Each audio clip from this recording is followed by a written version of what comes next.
ဝေးတာဟင်းချက်စားလိုက်ဝဲတာချက်စားလိုက်ဟိုဘက်ကစာဘူးကြီးချက်ခိုင်းဒီလိုလေးများစာဘူးညလိုက်ရစာမင်းတော့ဒုက္ခတွေရောက်မယ်ဒီလိုလေးကြောက်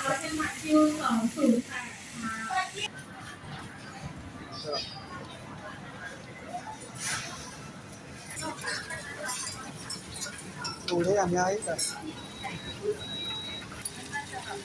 တာမင်းချောလာလာလေးရမလဲ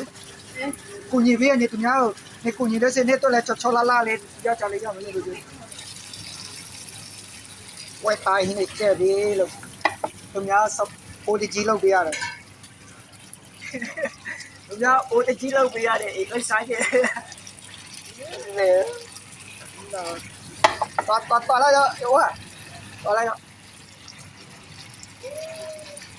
မဟုတ်ဘူး